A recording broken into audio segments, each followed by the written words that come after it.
Kepada yang terhormat Kasubdit Bina MI MTS GTK Madrasah Kementerian Agama Republik Indonesia, yang kami hormati Ketua Dewan Pengawas Matematika Nusantara Sumatera Utara, yang kami hormati Ketua Forum Matematika, dan yang kami hormati Bapak Ibu peserta webinar. Assalamualaikum warahmatullahi wabarakatuh. Waalaikumsalam warahmatullahi wabarakatuh. Salam sejahtera, salam sehat, dan salam semangat untuk kita semua.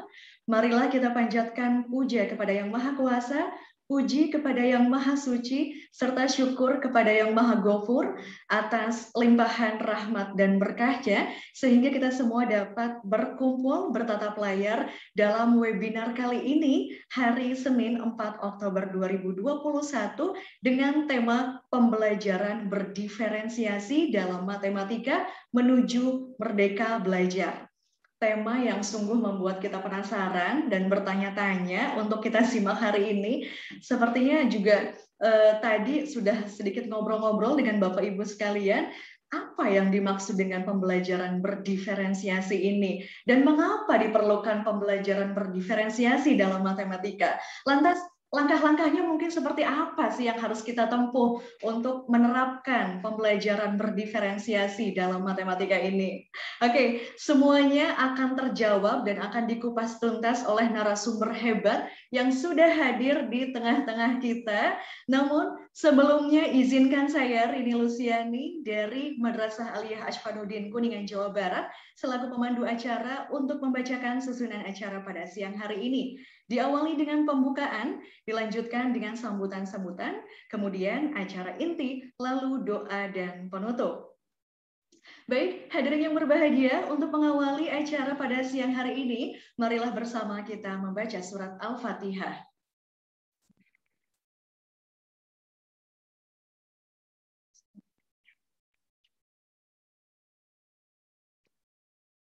Semoga senantiasa acara ini dapat memberikan manfaat dan diberikan kelancaran dan kemudahan serta mendapatkan keberkahan dari Allah Subhanahu wa taala. Dan hadirin yang berbahagia, acara selanjutnya yaitu sambutan-sambutan. Sambutan yang pertama akan disampaikan oleh Kasubdit Bina MI MTS GTK Madrasah Kementerian Agama Republik Indonesia. Kepada yang terhormat Bapak Dr. Ainur Rafiq MAG, kami silakan.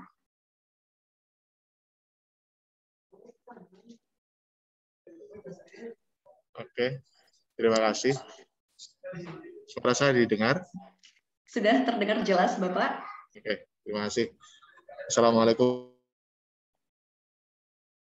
Bismillahirrahmanirrahim. Wassalatu wassalamu ala Rasulillah wa ala alihi wa mawalah ma ba'du.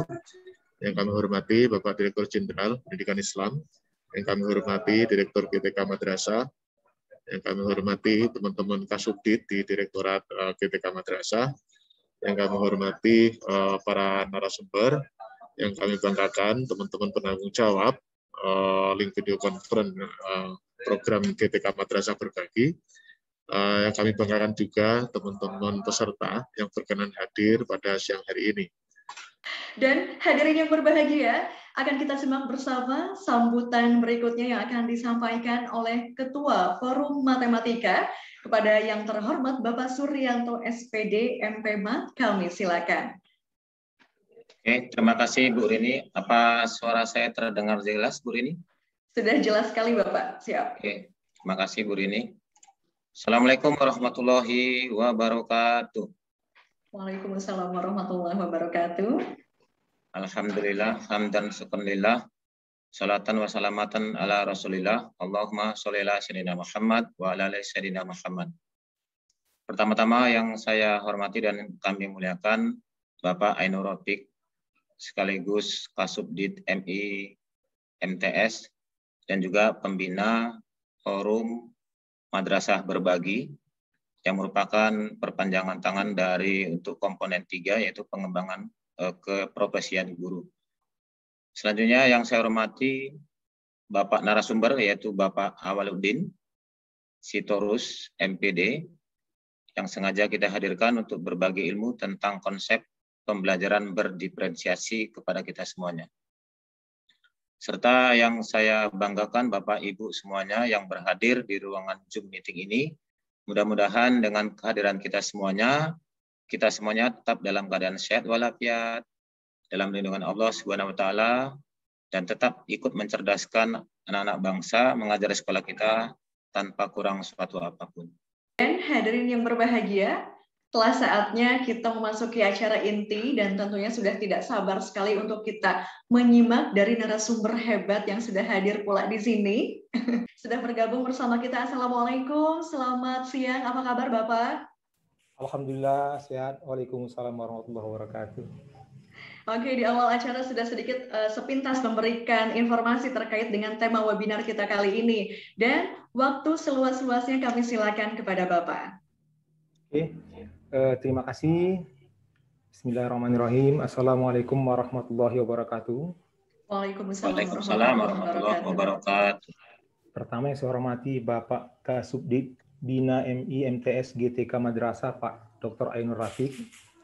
Kemudian Bapak Ketua Forum Matematika Madrasah Aliyah Indonesia, Bapak Suryanto MPMat, ini dulu kawan saya dosen ini, sama-sama mengajar. Cuma dia berhenti karena banyak pekerjaan yang lebih penting untuk mencerdaskan anak bangsa. Saya lanjut, kemudian saya berhenti juga. Kemudian Bapak Wakil Ketua Sekretaris tadi, Pak, Sekretaris Matematika juga, Forum Matematika, Ibu Rini juga sebagai panitia. Pertama, kita syukur kepada Allah Subhanahu wa taala karena Allah pilih kita bekerja di dunia pendidikan. Ini kesyukuran, Bapak. Saya aneh kalau ada guru itu tidak membanggakan profesinya. Bapak Ibu, setiap kebaikan yang dilakukan orang yang ilmunya berasal dari kita, maka mengalir pahalanya ke kita, Bapak. Sebesar pahala orang yang mengamalkannya. Bapak Ibu, guru ini kalau MLM, dia ML terbesar nih Bapak Ibu. Sudah banyak kali jalurnya. Saya tahun 94 PNS Bapak Ibu. Di MAN saya PNS-nya, DPK 7 tahun. Kemudian kembali ke asal saya karena saya DPK. Saya 94 sudah PNS, sebelumnya saya mengajar sambil kuliah. Murid-murid saya sudah banyak jadi guru. Jadi saya yakin saat ini sedang tidur pun pahala mengalir kepada saya tanpa membangunkan saya gitu. Tanpa bangun saya tidur saja gitu. Murid saya beramal atau murid dari murid saya beramal, maka mengalir kepada saya. Maka Bapak Ibu, saya yakin di surga banyak guru. Itu kesyukuran yang pertama, Bapak Ibu.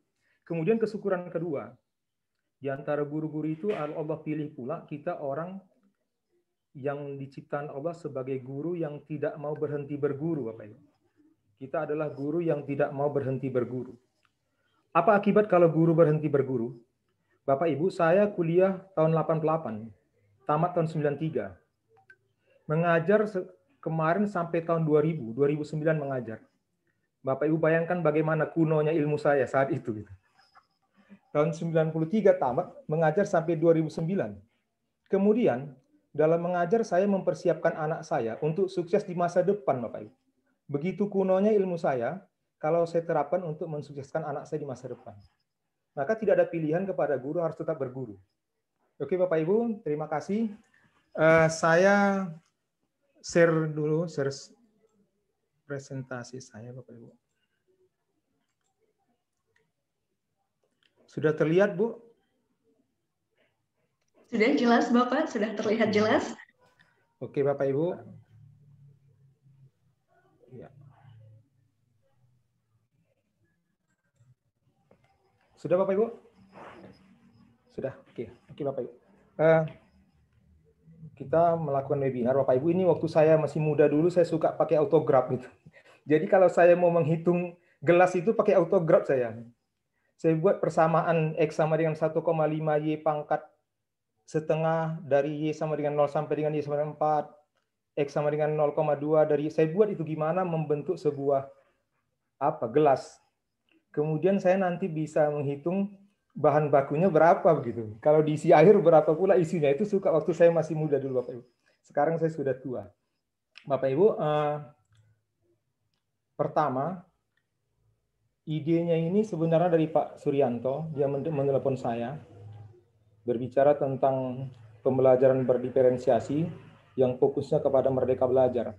Maka Bapak Ibu, Merdeka Belajar ini ada dua hal yang perlu kita pahami kemerdekaannya. Pertama, pembelajaran itu memfasilitasi keunikan latar belakang peserta didik. Artinya Bapak Ibu, seperti apapun peserta didik harus terfasilitasi, harus merdeka. Kalau orang menganggap merdeka belajar itu sama dengan merdeka mengajar, ini sepertinya ada kesilapan sedikit Bapak Ibu. Merdeka mengajar katanya, justru tidak. Kita merdeka mengajar sepanjang kita memfasilitasi siswa agar merdeka belajar gitu. Kalau tidak, kita tidak merdeka Bapak Ibu. Kita tidak boleh merdeka mengajar kalau tidak membuat anak tidak merdeka belajar gitu. Kemudian Bapak Ibu, poin kedua, anak-anak yang unik ini dengan berbagai latar belakang, kita akan buat sukses dia sesuai keunikan potensinya Bapak Ibu. Artinya kita tidak paksa anak seperti ini menjadi seperti itu gitu Bapak Ibu. Jadi kita lihat potensi dia di mana, maka dia sukses di potensinya. Sampai saya mengatakan, seorang juara olimpiade matematika sekalipun tidak boleh yakin bahwa anak tidak bisa sukses kalau tidak pintar matematika. Ini kesalahan fatal itu. Kawan saya tidak pintar matematika, ranking 38 dari 38 orang. Sekarang di Tangerang 2 pabriknya. Kalau saya datang ke Jakarta dia servis, dia sukses. Jadi ini kenyataan yang salah kalau kita berpikir orang akan sukses seperti jalan kita. Ini yang tidak merdeka Bapak Ibu. Kemudian karena saya pengawas, saya punya satu prinsip Bapak Ibu.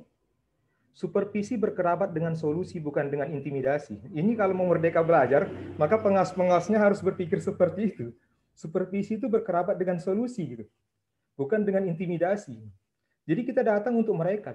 Kita digaji pemerintah lebih untuk apa? Untuk memfasilitasi mereka, untuk mencari solusi dengan permasalahan-permasalahan dihadapi mereka. Oke, Bapak. Kita masuk filosofi pembelajaran Ki Hajar Dewantara, Bapak. Ini nanti arahnya kepada filosofi pendidikan Ki Hajar Dewantara, semua merdeka belajar ini. Saya sempat berpikir kemarin, tapi mohon maaf, ini bukan protes.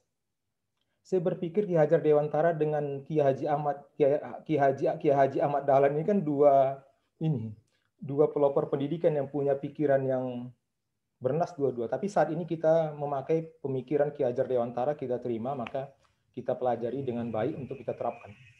Oke Bapak Ibu, pengajaran adalah bagian dari pendidikan, kata Ki Hajar Dewantara. Kata Ki Hajar Dewantara, pengajaran merupakan proses pendidikan dalam memberi ilmu atau berfaedah untuk kecakapan hidup anak secara lahir dan batin. Ini pengajaran menurut dia. Sementara pendidikan memberi tuntunan terhadap segala kekuatan kodrat yang dimiliki anak agar ia mampu mencapai keselamatan dan kebahagiaan yang setinggi-tingginya, baik sebagai seorang manusia maupun sebagai anggota masyarakat. Bapak Ibu, ada dua kata yang saya memang saya tebali itu. Karena saya tertarik dengan dua kata ini Bapak Ibu. Di kata ini katanya, di kalimat ini dia mengatakan bahwa pendidikan itu memberi tuntunan Bapak Ibu. Maka setiap guru ini harus berpikir bahwa dia menuntun gitu. Makanya Ki Hajar Dewantara selalu mengatakan itu pamong gitu. Saya salut kepada Ki Hajar Dewantara karena dalam pikiran Ki Hajar Dewantara itu tidak ada sekolah. Yang ada taman. Tidak pernah Ki Hajar Dewantara mendirikan sekolah. Taman Indria, taman muda, taman dewasa, dan segalanya. Kenapa? Karena Ki Hajar Dewantara mungkin menurut saya berpikir agar anak-anak ini merasakan kenyamanan taman dalam belajar. Saya berpikir ini, tapi tidak ada teori ini Bapak Ibu. Saya hanya berpikir aja bahwa Ki Hajar Dewantara menginginkan saat anak masuk ke sekolah belajar, maka seperti mereka memasuki taman, maka dikatakan taman. Kemudian kekuatan kodrat Bapak Ibu. Ini Ki Hajar Dewantara fokus kepada kekuatan kodrat. Kodrat anak itu berbeda, tidak sama dengan kita. Artinya jalan suksesnya juga tidak wajib sama dengan kita. Oke Bapak Ibu, kata Ki Hajar Dewantara, bila biji jagung tidak akan tumbuh menjadi pohon jambu katanya. Tapi biji jagung dapat tumbuh menjadi pohon jagung yang subur dan berbuah lebat, atau menjadi pohon jagung kurus tanpa buah. Bapak Ibu. Ini filosofi yang paling penting kita pahami dalam pemikiran Ki Hajar Dewantara. Dia katakan biji jagung itu nggak bisa tumbuh menjadi pohon lain gitu. Tapi ada dua pilihan Bapak Ibu. Biji jagung bisa tumbuh menjadi jagung yang subur, buahnya lebat. atau menjadi pohon jagung kurus tanpa buah. Oke Bapak Ibu. Kemudian Ki Hajar Dewantara mengatakan, bibit jagung yang kurang baik atau kurang berkualitas dapat tumbuh dengan baik jika biji jagung ditempatkan di tanah yang subur dengan mendapatkan sinar matahari dan pengairan yang baik serta mendapat perhatian dan perawatan yang baik dari Pak Tani. Ini pikiran Ki Hajar Dewantara. Kita tinggalkanlah paradigma memikirkan input Bapak Ibu, mengeluhkan input. Saya nggak suka kalau guru matematika bilang gimana lah Pak, murid kami bodoh-bodoh katanya gitu. Ya murid bodoh itu bukan urusan kita. Urusan kita bagaimana mengajar anak bodoh kan gitu. Bukan merubah yang masuk tidak boleh bodoh, tidak ada. Oke Bapak Ibu, mohon maaf kalau bahasa saya agak kasar karena memang asalnya seperti itu Bapak Ibu. Kemudian, meskipun biji jagung yang disemai adalah bibit berkualitas baik, namun jika tumbuh di lahan yang gersang dan tidak mendapatkan pengairan dan cahaya matahari serta tangan dingin Pak Tani, maka biji jagung itu mungkin tumbuh namun tidak akan optimal Bapak Ibu. Ada 3 di sini saya lihat Bapak Ibu. Lahan yang subur, kemudian pengairan dan cahaya matahari. Itu dia. Mungkin itu urusan pemerintah lah Bapak Ibu ya. Bagaimana menciptakan sekolah, bagaimana terserah pemerintah. Baru tangan dingin Pak Tani, mungkin tangan dingin Pak Tani, tangan dingin kita Bapak Ibu. Maka kita fokus kepada itu. Pendidikan anak sejatinya menuntun anak mencapai kekuatan kodratnya sesuai dengan kodrat alam, sosial budaya, dan kodrat zaman, tantangan zaman. Misalnya menekankan pada kemampuan anak untuk memiliki keterampilan abad 21. Bapak Ibu, ada 2 hal yang diperhatikan dalam pendidikan anak ini. Kodrat alam juga artinya kita mendidik anak tidak menjadi seorang yang aneh jadinya kan gitu kan. Seorang aneh di lingkungannya sehingga kehebatan dia tidak bisa mempengaruhi orang lain untuk menjadi hebat. Gitu. Ada juga guru matematika seperti itu Bapak Ibu. Kehebatan dia untuk dirinya sendiri. Anak-anaknya tidak terpengaruh dengan kehebatannya. Bapak Ibu, saya pernah berjumpa dengan murid kawan saya. Gitu. Kawan saya ini juara 2 Olimpiade waktu itu. Saya jumpa di kereta api, saya tanya kepada kawan saya, sekolah mana, dikatakan sekolah ini. Saya tanya, kenal dengan Pak ini? Oh kenal Pak katanya. Saya tanya, gimana Bapak itu? Dia bilang, wah guru kami itu hebat betul Pak. Kalau ngerjakan soal matematika, cepat Pak. Sampai berapa soal cepat itu. Kagum kami Pak. Saya tanya, apakah kamu mengerti? Dia bilang, enggak juga Pak. Tapi dia hebat. Dia enggak seperti ini juga Bapak Ibu kan. Oke Bapak Ibu. Kemudian dia harus melihat kodrat zaman Bapak Ibu. Nabi kita kan katakan, didiklah anakmu sesuai dengan zamannya, tapi bukan artinya mengikut zaman. Saya juga tidak suka kalau orang mengatakan mendidik anak mengikut zaman. Kalau zaman seperti ikuti saja, tidak. Malah Nabi kita itu agen perubahan. Jadi seorang agen perubahan kalau mengucapkan kalimat itu tidak mungkin dia mengikut zaman. Artinya, kalau zaman dulu dia anak-anak keluar rumah perempuan itu bebas, tidak bermasalah, ya bebaskan. Saat ini kalau dia keluar rumah bermasalah, ya jangan dibebaskan. Maka melihat kodrat zaman. Oke Bapak Ibu, ini permasalahan kita dalam pendidikan matematika. Input siswa itu bukan wewenang pendidik Bapak Ibu. Saya sengaja katakan kelas tanpa dinding, maka di blog saya pun judulnya kelas tanpa dinding. Kelas tanpa dinding ini, siapapun tidak boleh terdinding untuk memasuki lembaga pendidikan. Kemudian, pembelajaran di kelas tidak boleh mendinding anak untuk kesuksesan di masa depan.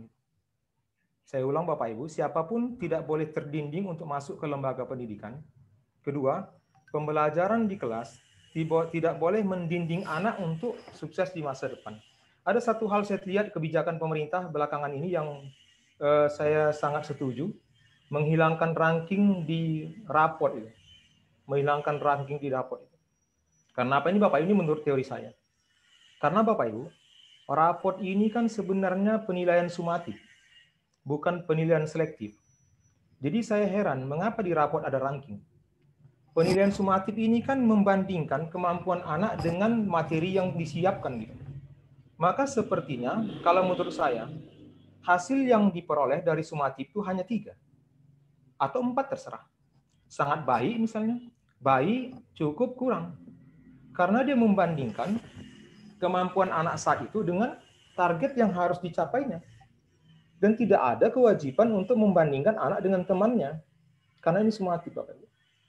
Tapi kalau selektif ini mungkin perlu dibandingkan karena selektif ini kan mengambil kuota. Misalnya di Fakultas Kedokteran itu di USU diterima 100 orang, yang mendaftar 1.000 orang. Tetapi Bapak Ibu, yang mendaftar ini tidak ada anak gagal. Semua anak sukses, sudah tamat SMA. Jadi ini bukan masalah keberhasilan belajar, berhasil atau tidak belajar. Tetapi karena kuota yang tersedia hanya 100, pendaftar 1.000, maka diadakan seleksi. Maka ranking itu saya pikir boleh dilakukan pada penilaian selektif. Jadi di rankinglah 1 sampai 100 karena yang diambil 100 terbaik. Ranking 101 dengan 1.000 itu sama posisinya, tidak diterima. Oke Bapak Ibu.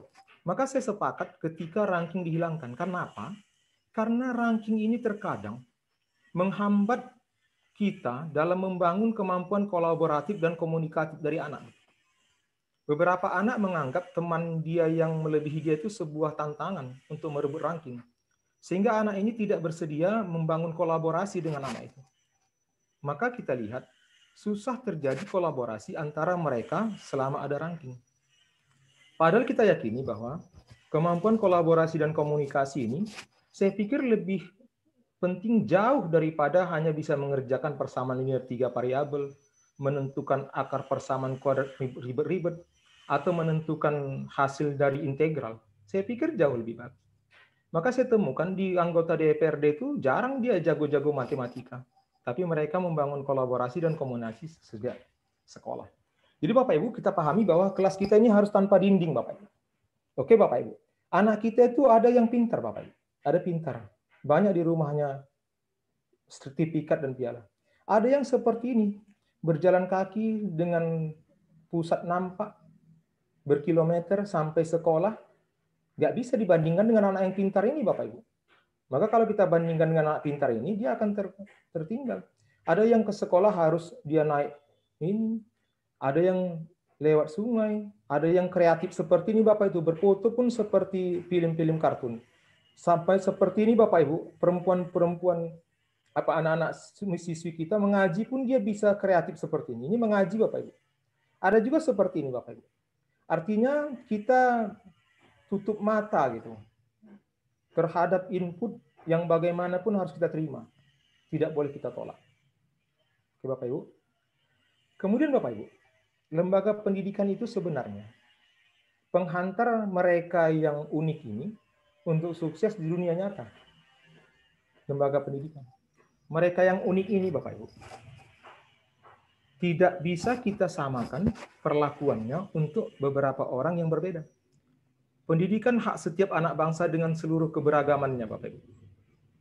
Tidak ada yang boleh kita nafikan di antara mereka.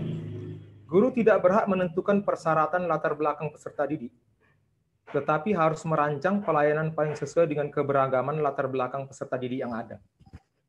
Proses harus mampu memfasilitasi seluruh peserta didik dengan semua keunikan latar belakangnya, Bapak Ibu. Dalam proses, kita dituntut untuk memfasilitasi segala keunikan mereka. Sehingga mereka terlayani, Bapak Ibu. Itulah yang dinamakan merdeka belajar, Bapak Ibu. Kemudian, dunia kerja berhak menentukan standarnya, Bapak Ibu. Lembaga pendidikan menyesuaikan muatan pembelajaran bagi setiap siswa yang unik, agar sukses sesuai keunikan potensinya, Bapak Ibu. Makanya, kita tidak berhak menentukan standar dunia kerja. Makanya kurikulum kita itu kan fleksibel ya, berubah terus, berubah. Dulu kurikulum berbasis materi, Bapak Ibu. Waktu kurikulum berbasis materi, maka guru itu berpikir semester ini menghabiskan materi apa. Terkadang guru tidak berpikir apa manfaatnya untuk kehidupan, Bapak Ibu. Ini kejadian dengan saya dulu, tapi bukan salah guru saya. Saya tidak menyalahkan guru saya, karena masa itu memang kurikulum berbasis materi. Waktu SMP, Bapak Ibu, saya ditampar guru olahraga, karena guru olahraga membuat ujian berat bola voli dan berat lapangan voli. Saya tidak suka. Pertanyaannya, kalau saya tahu berat lapangan bola voli, saya jadi apa? Kemudian saya berani tantang, Bapak Ibu. Juara dunia volleyball putra itu tidak pernah dia tahu berat bola voli. Apalagi soal itu seperti sengaja membuat saya silap. Kalau berat bola voli 375 gram, maka jawabannya 375, 357, 753 seharusnya hafal jadi tidak hafal. Pertanyaannya soal ini untuk apa? Indikatornya apa? Apakah indikatornya agar anak tidak silap? Kemudian, dalam kehidupan manfaatnya apa? Gitu, Bapak? Guru sejarah SMA kelas 2 menanyakan meninggalnya Pangeran Diponegoro. Saya akan bertanya, kalau saya tahu peninggalnya Pangeran Diponegoro, saya jadi apa? Saya takut meninggalnya opung saya aja, saya lupa gitu. Bapak Ibu, artinya dalam kurikulum berbasis materi itu seperti itu. Tetapi sekarang berbeda. Sekarang kurikulum berbasis kompetensi, artinya apa kebutuhan anak untuk sukses di dalam dunia nyata. Maka berubah Bapak. Sejak tahun 94 ya. 2004 kurikulum berbasis kompetensi. Terus artinya dunia kerja berhak menentukan standarnya. Lembaga pendidikan menyesuaikan muatan pembelajaran bagi setiap siswa yang unik agar sukses sesuai keunikan potensinya. Bapak Ibu, sebenarnya memaksa anak untuk menguasai kompetensi yang tidak berguna itu juga bukan memerdekakan, Bapak Ibu. Ya, seperti saya juga bertanya-tanya untuk apa gitu, Bapak Ibu. Oke, Bapak Ibu, ada refleksi beberapa hal yang terjadi pada diri saya, Bapak Ibu. Ini temuan pribadi. Ada yang kita mensakralkan pembelajaran matematika. Harus sangat serius, fokus, tertib. Dalam bahasa agamanya, tidak boleh melakukan gerakan 3 kali yang sia-sia, batal kan. Sesekali memberi hukuman atas pelanggaran kesakralan yang dibangun, bukan terhadap yang wajar, Bapak Ibu.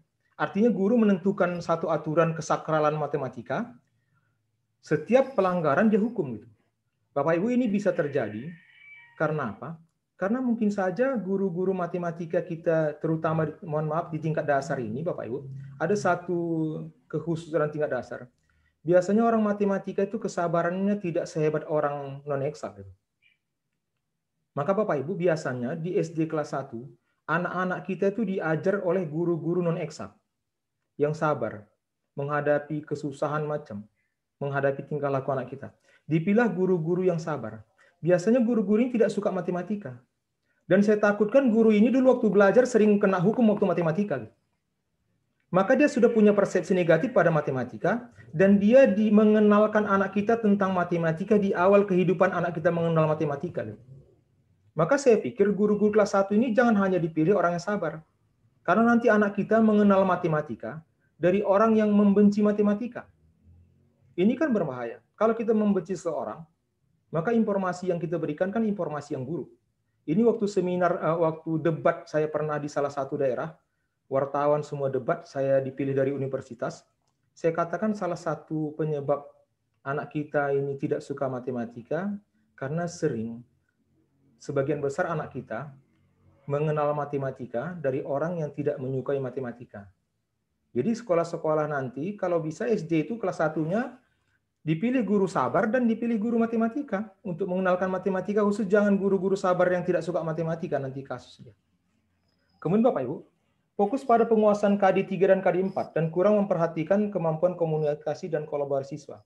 Bapak Ibu, kita di matematika ini biasanya fokus kita mengerjakan soal, Bapak Ibu. Malah guru matematika pintar, juara olimpiade, lebih sulit dipahami anaknya daripada guru yang lemah gitu. Karena guru-guru matematika pintar ini kerjanya di rumah mencari soal-soal alternatif, variatif macam-macam biar bisa dipahami siswanya. Dia lupa membangun komunikasi dan kolaborasi siswanya. Kemudian lebih dominan mengajari daripada membelajarkan. Ini yang lama Bapak Ibu, lama. Yang terakhir berkurikulum pada buku pegangan, kurang menemani KD, pendekatan pembahasan materi dan soal mengikuti urutan buku pegangan, sering terjadi kerumitan pembahasan materi dan soal pada buku pegangan tidak sesuai dengan kondisi siswa di kelas kita, Bapak Ibu. Mohon dipahami bahwa buku pegangan yang dijual oleh penerbit ini disusun berdasarkan persaingan pasar, Bapak Ibu. Berdasarkan persaingan pasar. Kalau ada satu penerbit membuat buku yang penjelasannya tidak rumit, soalnya mudah-mudah, maka dilempar ke pasar. Ini tidak laku, Bapak Ibu. Padahal justru mungkin buku ini yang tepat untuk siswa saya. Dulu Bapak Ibu saya guru MAN. MAN itu swasta dinegerikan Bapak Ibu. Filial namanya. Bapak Ibu bayangkan siswanya sedikit, kemampuan matematikanya lemah, tidak suka matematika, jurusannya ada jurusan agama. Saya guru matematika. Maka kalau saya bawalah buku ini Bapak Ibu, maka saya kasihkan kepada anak, bagaimana anak? Kemudian Bapak Ibu, guru-guru yang berkurikulum buku ini memberikan buku kepada siswa. tanpa penjelasan bahwa soal-soal di buku itu ada soal-soal yang standar untuk penuntasan KD, ada soal-soal tinggi untuk melihat kreativitas dan kehebatan siswa. Sehingga ada soal-soal di buku itu yang guru sendiri pun sulit mengerjakannya. Ini kejadian Bapak Ibu. Waktu saya pengawas datang ke satu sekolah, ada guru datang bilang saya, "Bang, cocoklah Bang datang." Kan saya biasa berabang-abang dengan guru saya. "Cocoklah Bang datang." Kenapa rupanya? "Ini Bang ada soal 2 tahun kau kerjakan nggak bisa-bisa." Orang tuh 2 orang. Saya bilang, "Kenapa kau kerjakan?" "Tapi ada di buku Bang." "Jadi kalau ada di buku harus dikerjakan." Tengok KD. Saya takut buku ini soal ini sudah melampaui KD. Padahal tidak boleh memberi soal yang levelnya di atas KD. Kalau KD-nya C5 atau bagaimana, tidak boleh. Maka saya kerjakan memang. Tapi saya ingatkan, Bapak Ibu, untuk guru matematika. Begitu Bapak Ibu memakai satu buku pegangan untuk siswa, maka Bapak Ibu lihat dulu soal-soal seluruhnya. Sesuaikan dengan KD. Kemudian tandailah soal-soal yang fungsinya mengukur ketuntasan KD. Kemudian tandai soal-soal hebat, yang fungsinya menunjukkan buku itu hebat, dan bagaimana membuat anak-anak pintar termotivasi untuk menaklukkannya. Baru Bapak Ibu beritahukan kepada anak-anak. Anak-anak, sebenarnya di buku ini, soal-soal itu ada yang dibuat untuk orang-orang olimpiade, ada dibuat untuk orang-orang hebat. Kalau untuk sekedar tuntas KD ini, kamu hanya harus mampu mengerjakan soal nomor ini. Artinya Bapak Ibu, anak-anak lemah itu punya ukuran bahwa dia tuntas. Jangan kita biarkan mereka bingung. Anak-anak rajin, Bu. Begitu dia diberi buku, maka dia berpikir bahwa keberhasilan dia jika mampu mengerjakan semua soal. Waktu kuliah saya tentor seperti itu, Bu. Ada siswa saya, Bapak Ibu, anak SMA kelas 2 panggilan Syawang, dia kerjanya ngerjain soal terus. Tidak saya ajari, nanti bingung baru datang. Dan saya lihat ada kelemahan, jika dia tidak mampu mengerjakan soal, maka dia merasa dia gagal. Padahal menurut saya soal ini tidak pantas untuk mengukur keberhasilan. Tapi ini pantas untuk seleksi. Karena saya saja mengerjakannya susah. Ini kesalahan siapa? Kesalahan kita, Bapak Ibu. Ya, ini dia. Tidak memberi keterangan yang jelas tentang kedudukan soal dan pengukuran ketercapaian KD. Misalkan soal nomor 1 dan nomor 3 memiliki indikator yang sama, tetapi tingkat kesukaran yang sangat berbeda. Soal nomor 1 sudah mewakili penguasaan KD, soal nomor 3 untuk pengayaan. Siswa yang tidak mampu menjawab soal nomor 3 tetap merasa belum berhasil, walaupun sudah mampu menjawab soal nomor 1. Penerbit selalu mempertimbangkan persaingan dagang saat menyusun soal di bukunya. Bapak Ibu, ini ide saya, Bapak. Maka saya katakan sama Pak Suryanto, ada nanti 2 ide saya selipkan di sini yang Bapak Ibu perlu menentang saya, Bapak Ibu. 1, menyampaikan materi berdasarkan KD, tidak mengikuti buku. Kedua, membuat soal variatif. Bapak Ibu nanti ingat, yang saya serangkan ini ada 2 hal yang Bapak Ibu harus tentang saya, karena ide. Oke. Saat pembelajaran lupa dengan kesiapan belajar siswa, tetapi sangat memahami kelemahan siswanya saat diskusi dengan pengawas dan guru lain. Sehingga siswa sulit memahami materi yang dipelajari dan banyak siswa yang tidak tuntas soal sukar. Bukan tidak tuntas KD, Bapak Ibu. Siswa tidak tuntas soal sukar. Karena saya pikir, Bapak Ibu, kita juga kalau dikasih soal yang tidak familiar, kita tidak tuntas. Bapak Ibu, kejadian ini pengalaman pribadi, Bapak Ibu. Sebelum masuk kelas, saya jumpa dengan guru yang kebetulan dia mahasiswa saya dulu. Mahasiswa kita lah Pak Suryanto ya. Jalan dari kantor ke kelas, saya berdua jalan dengan dia. Saya tanya, kayak manalah murid kau sekarang kondisinya? Bapak Ibu, dia menceritakan bagaimana lemahnya muridnya. Kemampuannya lemah, SMP-nya lemah, matematika lemah, belajar semua Bapak Ibu.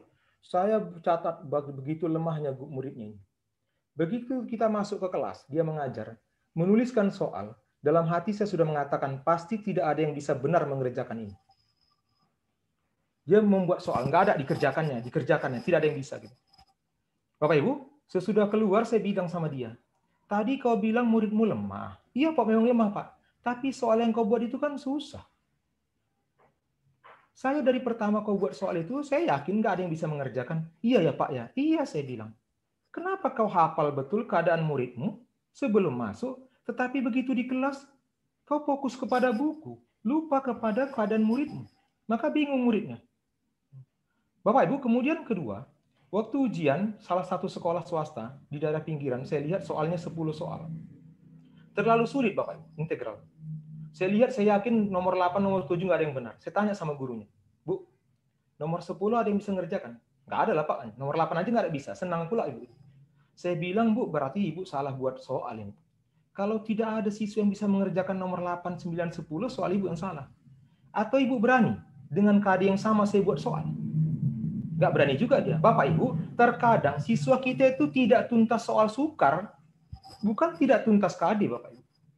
Makanya harus dipahami. Oke Bapak Ibu, pertanyaan pemantik ini ada di modul apa Bu? Guru penggerak ya. Bagaimana saya dapat mengelola kelas untuk memenuhi kebutuhan peserta didik secara individu? Apa yang saya ketahui tentang latar belakang peserta didik? Terus Bapak Ibu. Oke Bapak Ibu. Ini tertutup apanya? Set. Oke. Bapak Ibu, pembelajaran berdiferensiasi itu adalah usaha untuk menyesuaikan proses pembelajaran di kelas untuk memenuhi kebutuhan belajar individu setiap siswa, Bapak Ibu. Tetapi kalimat ini jangan diartikan kita membuat RPP 36 buah untuk 36 siswa, tidak juga Bapak Ibu, kan gitu. Nanti settingnya bagaimana kita ini seperti begini. Ada anak pintar, ada anak lemah. Bagaimana anak pintar berdiskusi dengan anak lemah, tapi bukan mencari kerjaan anak pintar biar jangan main-main, bukan Bapak Ibu. Mungkin membangun kolaborasinya ada tujuan Bapak Ibu. Tetap ada tujuan dalam men-setting keadaan ini. Jangan Bapak Ibu, ini si A ini pintar kali mengganggu anakku kasih kerjaan lah ini. Biar dikerjakan soal, biar jangan main-main dia. Ini tidak betul juga Bapak Ibu. Artinya, saat itu kita tidak memprogram pembelajaran kepada si A. Hanya memanfaatkan soal agar dia tidak mengganggu temannya Bapak. Kemudian tidak juga harus memperbanyak jumlah soal untuk murid yang lebih cepat bekerja dibandingkan yang lain. Tidak juga Bapak Ibu. Ini juga tidak. Kemudian mengelompokkan yang pintar dengan yang pintar dan yang kurang dengan yang kurang, ini nggak boleh juga Bapak Ibu. Nanti susah juga. Bagaimana mereka bisa memahami nikmatnya berbagi, memberi dan menerima, kalau berkumpul yang pintar semua? Kita kan harus membangun kolaborasi, karena Bapak Ibu, sepintar-pintarnya anak kita, dia tidak akan bisa sukses dalam kehidupan nyata kalau dia tidak mau menerima orang gitu. Karena tidak ada satu orang yang sukses Superman yang bisa mengerjakan semua masalah gitu. Dia perlu berkolaborasi. Maka ini harus dibangun di kelas. Kemudian memberikan tugas yang berbeda dengan setiap anak. Apabila jika pemberian tugas hanya bertujuan agar anak tersebut mendapat pekerjaan, nggak boleh. Kecuali nanti soal variatif untuk membuat yang lemah juga termotivasi, yang pintar juga termotivasi. Oke Bapak Ibu. Pembelajaran berdiferensiasi itu ada serangkaian keputusan yang masuk akal. Yang dibuat oleh guru untuk, ini tertutup. Oke. Untuk berorientasi kepada kebutuhan siswa. Ini pembelajaran berdiferensi. Ini dia. Ini teorinya. Bapak Ibu kalau nanti di sekolah penggerak ini ada modulnya. Modul 2 saya pikir. Modul 2 itu tentang pembelajaran berdiferensiasi. Kurikulum yang memiliki tujuan pembelajaran diferensiasi secara jelas. Jadi bukan hanya guru yang perlu jelas dengan tujuan pembelajaran, namun juga siswanya. Gitu. Bapak Ibu, tujuan pembelajaran itu dipahamkan kepada siswa, bukan dibacakan Bapak Ibu. Dipahamkan. Tapi tidaklah dalam menyampaikan tujuan pembelajaran, kita memberikan kalimat dari bahasa buku, tidaklah. Kan tujuan pelajaran setelah berdemonstrasi, kalau ceramah setelah mendengarkan penjelasan guru, siswa dapat, bukan seperti itu. Tapi kita sampaikan dengan bahasa siswa, anak-anak nanti sesudah belajar ini, kamu bisa seperti ini. Bapak Ibu ada kejadian yang agak lucu, saya pikir perlu saya sampaikan, bahwa tujuan pembelajaran ini akan memfokuskan anak untuk pencapaian kompetensi. Tidak dia bingung. Ada seorang guru biologi akan mengajarkan bahaya minuman keras, Bapak Ibu. Tetapi dia tidak sampaikan kepada anak bahwa sesudah belajar ini kamu akan tahu bahaya minuman keras. Tidak dibilangnya. Dia hanya katakan bahwa kita akan belajar tentang minuman keras. Maka diambilnya 2 gelas bersih, satu diisinya dengan air putih, satu dengan minuman keras. Diambilnya 2 ekor cacing yang sama lah, sama besar sama semua, dimasukkan ke gelas. Kemudian dilihat cacing yang di minuman keras meninggal, mati gitu, menggelepar-gelepar mati. Diulang 2 kali. Baru dia katakan, anak-anak apa yang dapat kamu ambil dari pelajaran ini? Anak-anak ini di kampungnya lagi cacingan orang semua. Maka dia berpikir dengan latar belakang ini, makanya persepsi perlu Bapak Ibu. Maka anak ini katakan, Pak, biar kita bebas dari cacingan, kita perlu minum minuman keras katanya. Kenapa? Karena tidak diberitahu ibu ini bahwa yang dipelajari itu, yang diintip-intip itu bahayanya. Gitu. Tapi kalau guru mengatakan bahaya minuman keras, Maka selama proses, anak mencatat dan mencari bahaya. Maka ini perlu Bapak Ibu.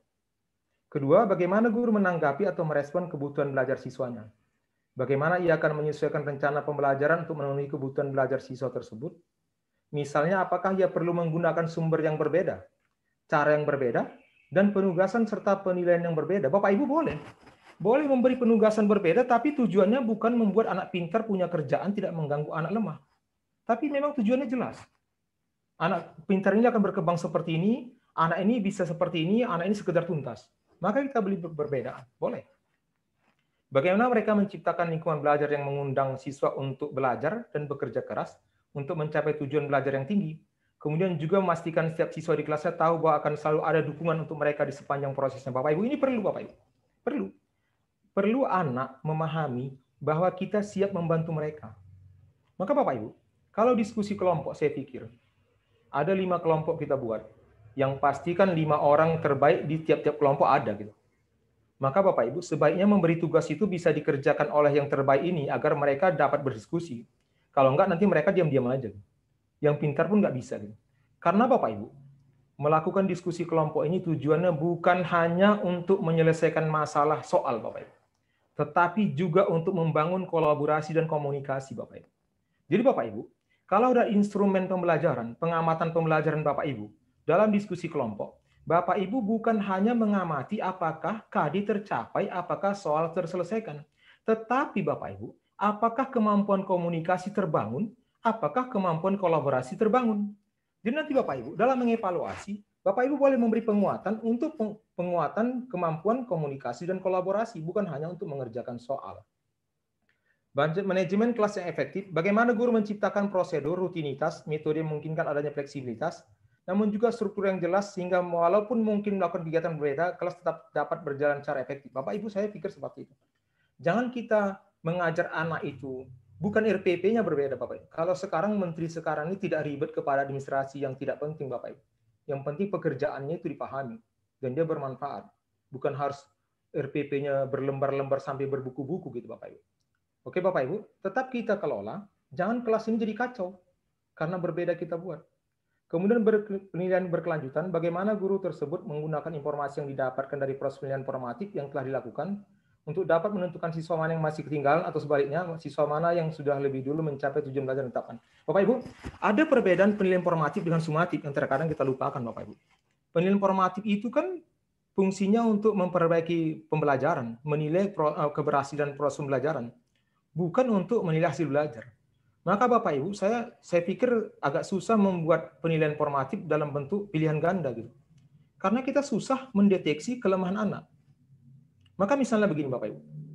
Kalau dia menyelesaikan persamaan linear 2 berubah gitu. Maka nanti sumatifnya kan tentukan hasilnya. Jadi tapi di formatif itu kan perlu langkah-langkah. Sehingga nanti kita bisa melihat di mana rupanya kesilapan sebagian besar anak yang mungkin disebabkan oleh kesilapan kita mengajar. Maka kita perbaiki nanti pembelajarannya Bapak Ibu. Maka di kurikulum sekarang ini, di sekolah penggerak sekarang ini fokusnya kepada penilaian formatif Bapak Ibu. Diperbanyak penilaian formatif sehingga guru menganalisis, merefleksi keberhasilan pembelajaran yang dilakukannya sehingga dia memperbaiki pembelajaran itu Bapak Ibu. Ada analisisnya, ada tindak lanjut penilaian formatif. Bapak Ibu, sekarang saya tawarkan ini Bapak Ibu. Upaya terkait materi ajar dan penilaian, memahami KD Bapak Ibu. Menentukan batasan materi KD dan pengukur ketuntasan KD. Memberi gambaran jelas batas terendah dan materi dan pengukur ketuntasannya. Sehingga anak lemah juga dapat meyakini bahwa dia tuntas. Mungkin anak dengan kemampuan menengah ke atas akan berusaha mencapai kemampuan lebih. Bapak Ibu, saya pikir setiap guru harus memahami KD. Bukan melihat materi di buku dan bukan melihat materi-materi selama ini yang ada. Terkadang materi di buku itu kan tidak sebatas KD, tapi melampaui KD. Sehingga saya mengajari anak saya SMA pun susah tentang matematika. Kenapa? Begitu masuk dia di matematika itu sudah terlalu sulit dipahami. Para anak saya bukan tingkat yang lemah. Saya ambil contoh saja Bapak Ibu. Di KD 33 menyusun sistem persamaan linear 3 variabel dari masalah kontekstual. KD 34 menyelesaikan masalah kontekstual yang berkaitan dengan sistem persamaan linear 3 variabel. Bapak Ibu kemarin di MGMP Matematika Asahan ada permasalahan, saya berikan begini. KD 33 itu tidak sampai jawaban berapa hasil X-nya, tidak. KD 33 tidak minta itu. KD 33 itu Bapak Ibu, hanya sampai persamaannya. Sementara KD 34 baru X sama dengan, atau begini Bapak Ibu. Bercerita si Budi beli mangga, si Anto beli duku macam-macam. Di KD 33 tidak boleh ditanyakan berapa harga 1 kilo mangga. Karena itu pertanyaan KD 4. KD 34. Jadi Bapak Ibu, dipahami. Kemudian Bapak Ibu, kita akan bedah KD ini Bapak Ibu. Saya sengaja warnai putih dan merah. Karena isi KD itu hanya 2 Bapak Ibu. Level dan materi. Tidak ada tingkat kesukaran. KD hanya memberi batasan pada level, bergaris bawah warna putih. Dan materi, bergaris bawah warna merah. KD tidak memberi batasan tentang tingkat kesukaran. Ketuntasan diukur dari tuntutan termudah dari KD, Bapak Ibu. Kalau saya di Facebook, saya buat begini. KD itu tidak berbunyi begini. Menyelesaikan masalah kontekstual yang berkaitan dengan sistem persamaan 3 variabel yang susah-susah, pening-pening, pinsang-pinsan, muntah-muntah. Nggak ada, Pak. Guru yang membuat muntah. Bapak Ibu, mohon maaf, saya sebagai pengawas. Siswa bisa mengerjakan soal termudah yang sesuai dengan KD itu tuntas. Saya tidak berpikir tuntas itu jumlah soal yang benar dibagi berapa jumlah soal. Itu bukan ketuntasan KD, Bapak Ibu. Ketuntasan KD itu siswa dapat menyelesaikan permasalahan sesuai dengan KD itu. Tapi tidak diminta mesti susah. Maka Bapak Ibu, kalau ada 10 soal, saya seperti ini ide saya Bapak Ibu. Ini yang boleh ditentang. Saya berpikir tuntas KD bukan tuntas soal sukar. Karena kalau tuntas soal sukar, Bapak Ibu, di sini kita pun kadang tidak bisa mengerjakan soal yang diberikan yang KD-nya sederhana. Seperti apa? Bilangan modular itu.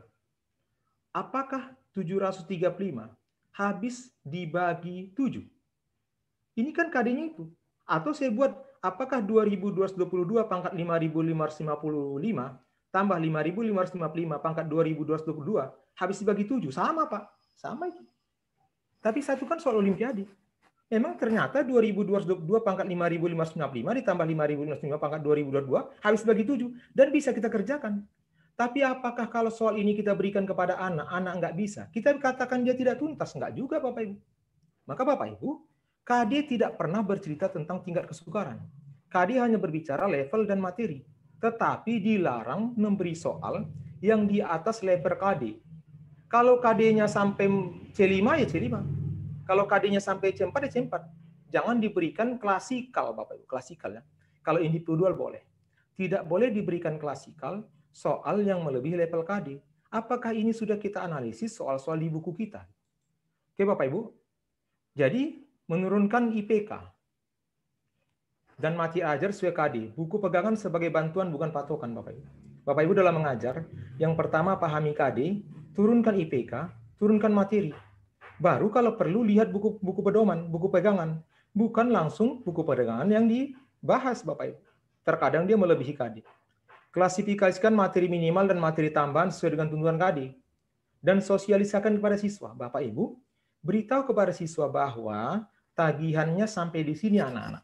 Tapi kalau kamu mau lebih paten lagi, mau lebih jago lagi, kamu boleh coba ini.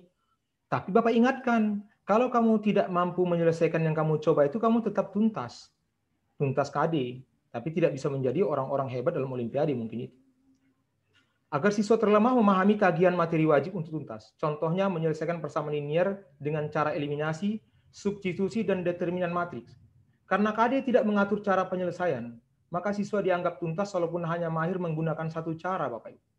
Dalam pembelajaran penilaian, ketiga cara diajarkan dan dinilai, tetapi penilaian hanya dijadikan landasan dalam perbaikan pembelajaran formatif, bukan untuk menilai hasil belajar siswa. Dalam penilaian sumatif tidak dipersyaratkan cara tertentu, Bapak Ibu. Di KD itu menentukan penyelesaian persamaan linear. Tidak dikatakannya harus dengan cara apa. Ketiga cara ini kan alat untuk menentukan itu. Tujuannya mampu menentukan. Bapak Ibu jangan fokus memaksa anak. Kalau tidak tuntas di satu cara, tidak dikasih ketuntasan. Tidak. KD tidak minta itu. KD minta anak ini mampu menyelesaikan masalah. Dengan cara manapun terserah. Tetapi kita ajarkan ketiga cara. Dalam formatif kita nilai. Melihat di mana kesalahan kita dalam mengajarkannya. Atau di mana kesulitan anak memahaminya. Tetapi salah sumatif, kita tidak perlu menguji ketiganya. Kita boleh menguji untuk menentukan penyelesaiannya dengan beberapa tingkat kesukaran, dengan bagaimana tingkat analisis terserah. Tapi tidak bisa memaksakan karena KD tidak memaksakannya. Ini Bapak Ibu ide, boleh ditentang nanti.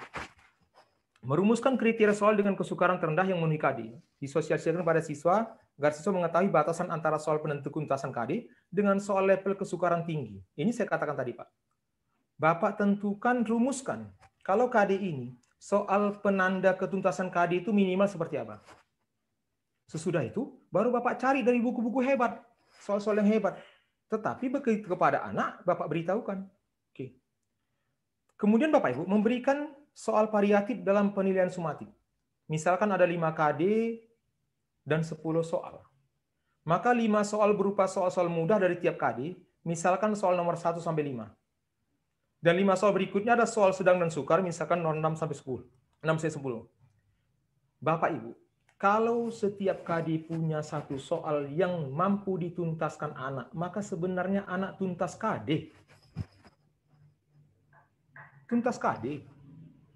Maka saya berpikir, kalau dia bisa mengerjakan 5 soal, dia sudah tuntas. Sekolah berapa tuntasan? 75? Ya kasih 75. Pak, nanti melangkahi aturan. Ya terserah Bapak Ibu, kasih tugas lagi yang jawabannya sudah bisa dikerjakan, dan nanti buat nilainya 75. Sesuai dengan KKM. Kenapa? Karena secara filosofinya, anak sudah tuntas KD. Tetapi dia tidak tuntas soal sukar. Ini masalahnya. Oke Bapak Ibu. Dan ini diberitahukan pada siswa. Jadi waktu ada soal 10, siswa lemah itu mengerjakan yang 5 dulu. Baru sesudah siap dia coba nomor 6, nggak bisa, coba nomor 7, nggak bisa, coba nomor 8, bisa, puas. Nomor 9 nggak bisa, nomor 10 nggak bisa. Tetapi dia pulang dengan keyakinan dia sebenarnya tuntas. Tetapi dia tidak pintar betul. Bapak Ibu, 5 soal 75, ya satu soal tambah berapa? 5, ya 25 bagi 5 lagi gitu. Dapat nilainya gitu. Jangan kita biarkan seperti itu. Tidak kita beritahukan bahwa ukuran ketuntasannya ini sehingga dia stres. Ada pertanyaan guru, Pak, kalau kita beri soal variatif, boleh mengerjakan 5 ini tuntas, selebihnya nanti siswa pintar itu mengerjakan yang mudah. Saya bilang enggak, coba aja Bu. Karena orang pintar itu kan agak sombong dia. Dia akan coba itu, bisa apa enggak dia. Maka ini akan dikerjakannya soal-soal sukar juga, tidak hanya soal-soal mudah. Oke Bapak Ibu.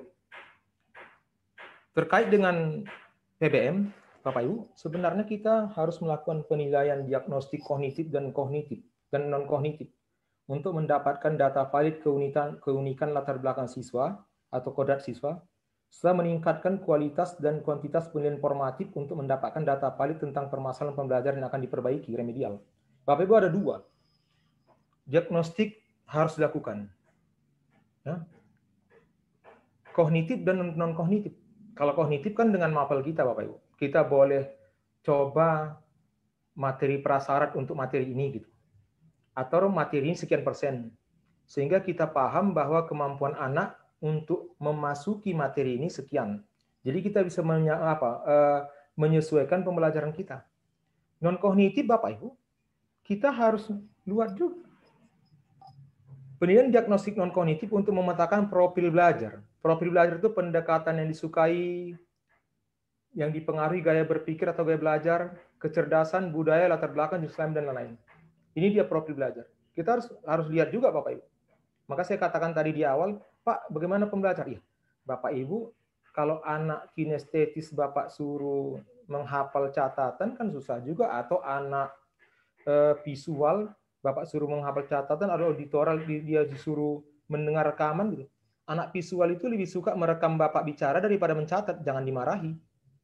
Karena audio, anak audio itu suka dia membuat rekaman Bapak berbicara daripada mencatat. Karena dia lebih suka mengulang-ulang rekaman daripada dia melihat. Berbeda dengan anak yang lain. Bapak ini harus lihat ini, jangan kita marahi anak seperti itu. Anak kinestetis lain lagi. Nggak bisa Bapak suruh seperti anak audio atau anak visual. Saya pikir penilaian diagnostik non-kognitif ini sebaiknya dilakukan sekolah, Bapak Ibu. Dilakukan sekolah. Pak Suryanto nanti kalau waktunya ingatkannya. Dilakukan sekolah yang melibatkan guru BK. Di sekolah binaan saya, Bapak Ibu, SMA 4 Kisaran, itu dilakukan penilaian diagnostik non-kognitif itu dari sekolah. Dibuat pertanyaan sekian, guru BK langsung. Nanti hasilnya diberikan kepada guru mapel. Karena kalau guru mapel melakukan, saya pikir mutunya tidak sebaik yang dilakukan oleh tim sekolah yang dikelola guru BK. Baru nanti hasilnya dikeluarkan guru mapel, jadi guru mapel mendata anak-anaknya. Oke. Pilihan diagnostik kognitif memetakan kesiapan belajar, pengetahuan, konsep, keterampilan yang saat ini dikuasai siswa, termasuk miskonsepsi Bapak Ibu. Tingkat perkembangan kognitif. Penilaian diagnostik kognitif ini juga mendata miskonsepsi. Jangan nanti ada miskonsepsi yang kita biarkan sehingga dia susah sampai mempelajari materi-materi berikutnya, Bapak Ibu. Kemudian menganalisis hasil penilaian diagnostik dan non-kognitif yang dilakukan tim, memaparkan hasil profil belajar dan minat untuk merancang pembelajaran terbaik bagi pengembangan diri siswa, terutama untuk menghindarkan tindakan yang tidak sesuai dengan profil belajar dan minat anak. Ini Bapak Ibu, terkadang anak itu bukan bandal, anak itu penurut, tetapi yang kita lakukan itu tidak pas untuk gaya belajar dia gitu. Maka dia melakukan pemberontakan. Misalnya meminta anak dengan gaya belajar kinestesis agar duduk tenang dalam belajar, ini nggak bisa juga Bapak Ibu. Nah, makanya anak kinestesis sering dikatakan ini bandel. Bapak Ibu, saya termasuk yang dicap dulu agak seperti itu gara-gara saya banyak bergeraknya. Atau melarang anak auditorial yang lebih fokus merekam keterangan guru daripada membuat catatan rapi gitu. Dia nggak buat catatan, tapi dia siapkan HP direkamnya guru. Karena memang gaya belajar dia seperti itu, ngapain dia mencatat kalau dia tidak berhasil dengan caranya itu. Kemudian menganalisis hasil penilaian diagnosis kognitif untuk dijadikan dasar dalam merancang pembelajaran terkait penyampaian materi, Bapak Ibu. Bagaimana pendekatan materinya, kita sesuaikan dengan kemampuan awal siswa gitu. Maupun penilaian dan pembelajaran sesuai, termasuk dalam memperbaiki miskonsepsi yang terjadi para siswa, agar tidak menghambat upaya siswa menguasai materi pelajaran. Oke, Bapak Ibu. Kemudian Bapak Ibu memahami tingkat perkembangan emosional dan psikologis anak. Ini penting juga, Bapak Ibu. Contoh gini, anak SMA ini kan banyak anak puber. Anak puber itu kan butuh pengakuan diri. Terkadang anak puber itu melawan guru bukan karena dia benci sama guru, tapi dia mau membuktikan kepada kawan-kawannya bahwa dia berani melawan. Bapak Ibu, kalau saat ini Bapak sentuh harga dirinya, maka terjadi permasalahan. Malah di sekolah saya lihat, mohon maaf Bapak Ibu, bukan di sekolah Bapak Ibu, di sekolah-sekolah saya ini banyak guru-guru menyimpan dendam atau kebencian kepada murid tertentu gitu. Melihat murid itu langsung dia ini. Kalau kita duduk di ruangan guru, diam-diam kita tidak ada yang mengetahui, nanti datang guru masuk ke ruangan kelas, ke ruang kantor, dia bilang, kalau si Anu itu lagi Anu gitu. Ada guru saya mengatakan kepada siswanya, kamu saya anggap tidak ada di sini gitu. Dan dilaporkan guru BK kepada saya. Guru BK mengadu sama saya, Pak, Bapak itu memarahi siswa sampai mengatakan di kelas, kau kuanggap nggak ada. Memang bandel kali anak itu. Bapak Ibu, jangan siswa yang puber, gurunya yang baper. Ini nggak boleh, Bapak Ibu. Mereka kan nggak lawan kita. Mereka kan masa puber. Kita kan sudah sarjana, sudah menguasai psikologi pendidikan, psikologi perkembangan, semua, Bapak Ibu. Maka ini harus dipahami. Jadi ada perubahan-perubahan emosi dan intelijensi pada anak. Di masa usia SMA, Bapak Ibu, saya katakan, saya tulis gini, menjadi guru anak puber. Kalau Bapak Ibu sudah memilih menjadi guru SMA, maka persiapkanlah diri Bapak Ibu untuk menjadi guru anak-anak puber, Bapak Ibu. Ada kepemimpinan siswa, Bapak Ibu. Kepemimpinan siswa ini, kita mau mengarahkan dia gitu. Untuk mengarahkan dia untuk meyakini bahwa dia mampu untuk memecahkan jalan keluar dengan alternatif yang dipilih dia. Gitu dia. Kita mengarahkan itu. Karena anak-anak seperti ini yang akan sukses di masa depan, bukan anak-anak yang hanya bisa mengerjakan soal tapi berdasar apa yang diberikan guru. Hanya mengerjakan soal tapi begitu dapat masalah dia tidak mampu untuk menyelesaikannya. Maka Bapak Ibu, kita pernah dengar anak pintar di Indonesia yang ke Singapura yang dia lompat dari lantai berapa itu, anak pintar. Bapak Ibu, kita mau arahkan ini. Siswa mampu mengarahkan pelajaran mereka sendiri, membuat pilihan-pilihan, menyuarakan opini, mengajukan pertanyaan dan mengungkapkan rasa ingin tahu, berpartisipasi dan berkontribusi pada komunitas belajar, mengkomunikasikan pemahaman mereka kepada orang lain, dan melakukan tindak nyata sebagai hasil proses belajarnya. Bapak, ini penting dalam kehidupan sehari-hari, dalam kenyataan. Kehidupan nyata nanti ini yang lebih penting, Bapak Ibu. Bukan hanya bisa mengerjakan soal dengan cepat dan benar, Bapak Ibu. Oke, Bapak Ibu ini pengalaman pribadi saya, Bapak Ibu. 2 bulan lalu saya visitasi ke satu sekolah, yang sekolah itu saya anggap kurang standar. Ya, ini anak-anaknya. Tetapi waktu saya wawancara siswa, 2 siswa yang saya wawancara itu yang perempuan itu mau jadi dokter. Ada satu mau jadi polisi. Bagaimana saya bermanfaat kepada anak itu? Dan anehnya, anak itu begitu saya tanya, apakah kamu sudah menceritakan kepada orang tua? Sudah, Pak. Bagaimana caranya? Saya bilang gini, Mak, tadi ada penjual sayur ditabrak mobil, dibawa ke rumah sakit, ternyata yang menangani dokter itu anak kandungnya. Mamanya langsung bilang, bah, kamu jadi dokternya. Saya pikir mamanya orang pintar gitu. Senang kali saya, berarti mamanya terpelajar. Ternyata Bapak Ibu, mamanya penderes rambung. Maka saya berbicara dengan dia. Apa yang harus saya sampaikan? Bapak Ibu termasuk kepemimpinan siswa. Pertama Bapak Ibu, saya meyakinkan anak bahwa dia pantas memiliki cita-cita itu. Nah, gitu. Pertama gitu juga, jangan diputuskan. Baru menumbuhkan motivasi intrinsik pada diri anak dengan memberi gambaran kelebihan-kelebihan yang akan didapatnya jika mampu mencapai cita-citanya. Kalau kamu jadi dokter nanti, kalau kamu begini, kalau termasuk kelebihan yang akan didapatkan orang tuanya. Motivasi intrinsik dulu, Pak. Baru memberi pengertian tentang ketatnya persaingan dalam meraih cita-citanya. Itu nomor 3. Jangan pertama dibilang, oh susah, saingan besar, jangan. Ini bukan guru. Guru itu memberi motivasi dulu. Sesudah intrinsik dia baru diberi cita, sehingga dia harus siap mengorbankan beberapa keinginannya demi menggapainya. Ini perlu Bapak. Seperti dokter kalau ada orang sakit. Dokter nggak boleh bilang, sakit Bapak parah. Enggak. Dia bilang gini, Pak, penyakit lebih parah dari Bapak dan di tempat yang lebih kurang fasilitas. Sudah pernah saya sembuhkan. Itu dulu Pak. Baru dokter boleh suruh, Bapak harus begini, boleh. Tapi dia sudah yakin dia sembuh. Oke Bapak Ibu. Kemudian memancing anak untuk menemukan keunggulan dan kelemahan dirinya dalam upaya mencapai cita-citanya. Kamu kok jadi itu, rupanya kamu di mana hebatnya? Gitu cerita. Lemah kamu di mana? Dia bercerita. Bapak Ibu, ini kepemimpinan siswa. Harus dilakukan Bapak Ibu. Setiap anak harus mampu mendeskripsikan di mana keunggulan dia. Mendeskripsikan di mana kelemahan dia. Ini harus kita lakukan kepada siswa. Kemudian diiringi dengan konsekuensi tiap begini. Kelemahan 5. Meminta anak untuk merancang langkah-langkah yang harus dijalani dan menggapai cita-citanya. Jadi menurut kamu apa yang harus kamu lakukan? Kamu harus bagaimana? Baru diiringi dengan konsekuensi tiap langkah dimilihnya. Saya harus begini, tapi kalau begitu kamu, nanti apalah yang harus kamu lakukan yang susah? Begini Pak, saya harus belajar nih. Semua dia menceritakan langkah dia dengan konsekuensi langkah itu apa. Baru memperlihatkan kepadanya bahwa kita memiliki keyakinan. Sebenarnya saya yakin kamu bisa mencapai itu. Saya yakin betul melihat kamu begini. Baru bilang, tetapi kamu harus menaati langkah-langkah yang sudah kamu pilih. Ini perlu Bapak Ibu. Sehingga dia melakukan itu memang dengan rancangan dia yang merdeka dia Bapak Ibu. Bukan dia kita paksa. Dia melakukannya. Oke Bapak Ibu, jangan khawatirkan apa yang tidak Anda lakukan di masa lalu. Semua kita punya keterbatasan. Lakukanlah hal terbaik yang bisa Anda lakukan sekarang. Terima kasih. Assalamualaikum warahmatullahi wabarakatuh. Saya kembalikan kepada moderator. Terima kasih untuk narasumber yang terhormat kita, Bapak Dr. Andes Awwaluddin Sitorus, MPD, yang sudah memaparkan materi di webinar kali ini dengan tema pembelajaran berdiferensiasi dalam matematika menuju merdeka belajar.